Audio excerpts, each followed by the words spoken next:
Good morning dear student. आज science का lesson plan लेकर मैं आई हूँ और इसका टॉपिक है ईंधन। ठीक है, तो सबसे पहले इसकी शुरुआत करते हैं। सबसे पहले लिखेंगे हम छात्राध्यापिका का नाम। अगर आप बॉयज़ हैं तो आप छात्राध्यापक का नाम ये लिखें। ठीक है, उसके बाद में है विद्यालय का नाम, फिर कक्षा, विषय, उपविषय, प्रकरण। प्रकरण में हम लोगों ने लिखा है ईंधन। विषय में आप विज्ञान विषय लिख सकते हैं। कक्षा, आप जिस कक्षा का है टॉपिक, उस कक्षा का नाम। कक्षा के बाजू में दिनांक और विषय के बाजू में कालांश लिखेंगे। इसके बाद में आ जाते हैं सामान्य उद्देश्य में। सामान्य उद्देश्य लिखना है आपको 4 से 5 या 6 पॉइंट भी लिख सकते हैं। मैंने यहाँ पर लिखा है 4 पॉइंट। और पहला पॉइंट है इसका, छात्रों में विज्ञान विषय के प्रति रुचि उत्पन्न करना। दूसरा पॉइंट है विज्ञान विषय के अंतर्गत छात्रों की तर्क शक्ति का विकास होगा। तीसरा है बच्चों में प्रयोगों को देखने पर विज्ञान की महत्ता का पता चलेगा। चौथा पॉइंट है भविष्य में किए जाने वाले प्रयोगों के प्रति बच्चों में वैज्ञानिक दृष्टिकोण उत्पन्न होगा। तो ये था हमारा सामान्य उद्देश्य। इसके बाद हम आ जाएंगे विशिष्ट उद्देश्य पर। विशिष्ट उद्देश्य में मैंने 3 पॉइंट लिखे हैं। इसमें आप मैक्सिमम 4 से 5 पॉइंट और लिख सकते हैं। तो पहला पॉइंट है इसका, छात्रों में ईंधन के प्रयोगों के साथ साथ उनसे जुड़ी सामान्य जानकारी का ज्ञान होगा। दूसरा पॉइंट है छात्र ईंधनों के बारे में विस्तार पूर्वक जानकारी प्राप्त कर सकेंगे। तीसरा है छात्रों में प्रयोग करके सीखने की प्रवृत्ति का विकास होगा। तो ये हो गया विशिष्ट उद्देश्य। इसके बाद आ जाते हैं शिक्षण सहायक सामग्री। ये वो चीज़ें होती हैं जब आप क्लास में जाते हैं तो आपको ज़रूरी होती है। तो बीएड के लिए लपेट सैमपट यानी जो ब्लैक बोर्ड, वो उसकी ज़रूरत पड़ती है। इसके अलावा ईंधनों का प्रकार का चित्र इसमें बना सकते हैं हम। और अन्य कक्षा उपयोगी सामग्री, इसमें चॉक, डस्टर, ये सब चीज़ें कॉमन जो रहती क्लास में वो आ जाएगी। तो इसको मैंने लिखा है अन्य कक्षा उपयोगी सामग्री। इसको हर बार मेंशन नहीं करना है, चॉक, डस्टर, ये सब चीज़ें। शिक्षण सहायक सामग्री के बाद में हम आ जाते हैं पूर्व ज्ञान पर। पूर्व ज्ञान में लिखेंगे छात्र ईंधनों से जुड़ी सामान्य जानकारी रखते हैं। इसके बाद में आ जाती बारी प्रस्तावना प्रश्न की। तो प्रस्तावना प्रश्न बनाने के लिए सबसे पहले एक साइड कॉलम में लिखेंगे छात्राध्यापिका क्रिया या छात्राध्यापक क्रिया, और दूसरे साइड में लिखेंगे छात्र की क्रिया। तो इसमें कुछ क्वेश्चन करते हैं जिससे हमको प्रकरण निकालना होता है। तो इस पर मैंने 3 क्वेश्चन बनाए हुए हैं। पहला है घरों में, छात्राध्यापिका का क्वेश्चन रहेगा, घरों में खाना बनाने हेतु किसका उपयोग किया जाता है। तो बच्चे आंसर देंगे गैस, चूल्हा, लकड़ी आदि। दूसरा क्वेश्चन है गैस या लकड़ी क्या कहलाते हैं, बच्चे आंसर देंगे ईंधन। फिर छात्राध्यापिका क्रिया में है ईंधन से आप क्या समझते हैं। तो ये समस्यात्मक प्रश्न हो जाएगा, यानी इसमें मौन रहेंगे बच्चे, हम इसे लिखेंगे समस्यात्मक प्रश्न। और इसके बाद में आ जाता है उद्देश्य कथन।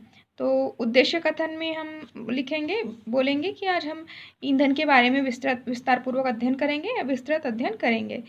ठीक है, इसके बाद में अब आ जाता है हमारा पाठ का प्रस्तुतिकरण। तो प्रस्तुतिकरण के लिए हमें 5 कॉलम बनाने पड़ते हैं। पहला है इसमें शिक्षण बिंदु, फिर दूसरा है छात्राध्यापिका क्रिया, फिर छात्र क्रिया, शिक्षण विधियाँ और श्यामपट्ट कार्य। ये आपको ऐसे पेज में बनाना है कि ये दोनों ही जैसे मैंने लिखा है कॉपी में, ये दोनों पास पास में हो, तो आपके आसानी से लेसन प्लान और जो पाठ योजना है ये यानी प्रस्तुतिकरण जो है ये क्लियर समझ में आ जाए। तो शिक्षण बिंदु में लिखा है ईंधन, क्योंकि हम ईंधन हमारा जो था वो इसका टॉपिक था, है ना, यानी प्रकरण था। तो इसमें कुछ विकासात्मक प्रश्न करेंगे छात्रों से। खाना बनाने हेतु किसका प्रयोग होता है, तो बच्चे बताएंगे गैस, एलपीजी, लकड़ी, ये सब। फिर दूसरा क्वेश्चन है मोटरसाइकिल चलाने हेतु किस वस्तु की आवश्यकता होती है, तो बच्चे आंसर देंगे पेट्रोल की। और तीसरा क्वेश्चन है गैस, पेट्रोल, एलपीजी क्या कहलाते हैं, तो इसका आंसर देंगे बच्चे ईंधन कहलाते हैं। फिर चौथा आंसर ईंधन को विस्तार से समझाइए, बच्चे कहेंगे कुछ नहीं, क्योंकि उन्हें नहीं पता है ज़्यादा अच्छे से, तो वो मौन रहेंगे। इसके बाद में हम आ जाते हैं स्पष्टीकरण में, छात्राध्यापिका का स्पष्टीकरण। इसमें लिखेंगे घरेलू और औद्योगिक उपयोग से संबंधित ऊष्मा ऊर्जा के प्रमुख स्रोत लकड़ी, काष्ठ, कोयला, पेट्रोल, मिट्टी का तेल आदि है। ये सभी पदार्थ ईंधन कहलाते हैं। अच्छा ईंधन वह है जो सहजता से उपलब्ध हो जाता है, यह सस्ता होता है और वायु में सामान्य दर से सुगमतापूर्वक जलता रहता है। यह अधिक मात्रा में ऊष्मा उत्पन्न करता है एवं जलने के उपरांत कोई अवांछनीय पदार्थ नहीं छोड़ता।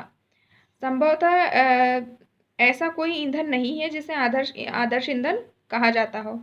ये हम लिख देंगे इसमें।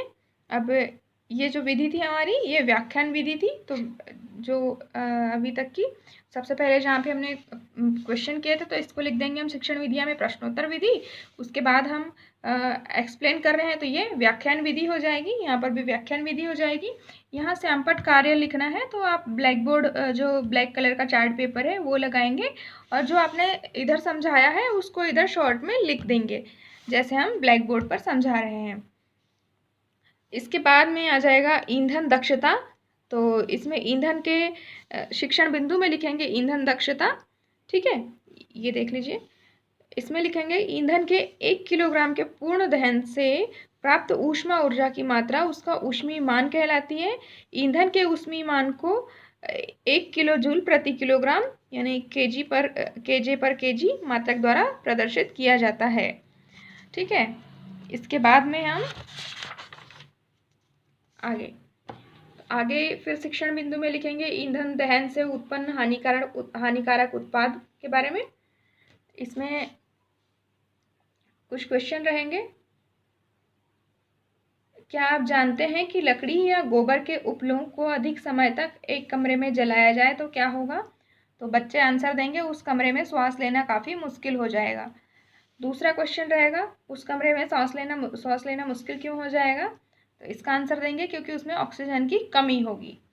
तीसरा क्वेश्चन है ईंधनों के अधिक प्रयोग से हमारे वातावरण पर क्या प्रभाव पड़ेगा? तो बच्चे इसका आंसर नहीं दे पाएंगे, मौन हो जाएंगे, यानी ये एक समस्यात्मक प्रश्न है और फिर इसका हम स्पष्टीकरण देंगे। ठीक है, इस प्रकार से। तो स्पष्टीकरण में लिखेंगे ईंधन का बढ़ता उपयोग पर्यावरण पर हानिकारक प्रभाव डालता है। लकड़ी, कोयले, पेट्रोल जैसे कार्बन ईंधन बिना जले कार्बन कण छोड़ते हैं। ये सूक्ष्म कण खतरनाक प्रदूषक होते हैं जो दमा जैसे श्वास रोग उत्पन्न करते हैं। इन ईंधनों का अपूर्ण दहन कार्बन मोनोऑक्साइड गैस देता है जो अत्यंत खतरनाक गैस है एवं विषैली गैस है।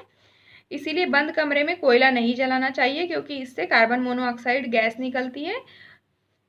ईंधनों के दहन से पर्यावरण में CO2 गैस निकलती है जो कि विश्व में ग्लोबल वार्मिंग के लिए जिम्मेदार है। कोयले और डीजल के दहन से सल्फर डाइऑक्साइड गैस निकलती है जो कि दम घोटू या संक्षारक गैस है। सल्फर और नाइट्रोजन ऑक्साइड वर्षा में घुलकर अम्लीय वर्षा के लिए जिम्मेदार होते हैं। ठीक है, तो जहाँ हमने इधर क्वेश्चन किया था, यहाँ पर जो शिक्षण विधि है यहाँ पर हम लिखेंगे प्रश्नोत्तर विधि और इसके बाद में जब ये एक्सप्लेन हम कर रहे थे तो इसके बाजू में लिखेंगे शिक्षण विधियों का जो कॉलम है उसमें व्याख्यान विधि। ठीक है, इस प्रकार से। और यहाँ पर आपको ब्लैक वाला चार्ट पेपर लगाना है छोटा कटिंग करके और उसमें आपने इधर जो समझाया है उसको यहाँ पर एक्सप्लेन करके छोटा सा एकदम शॉर्ट में उसको लिखना है। ठीक है, और इसको आप गम से चिपका दीजिए। इसके बाद आ जाता है बोध प्रश्न। तो बोध प्रश्न में देख लीजिए घरों में काम आने वाला द्रव ईंधन कौन सा है? तो इसका आंसर है LPG। ठीक है, पर्यावरण को गर्म करने के लिए कौन सी गैस जिम्मेदार है? तो इसका आंसर है कार्बन डाइऑक्साइड यानी CO2।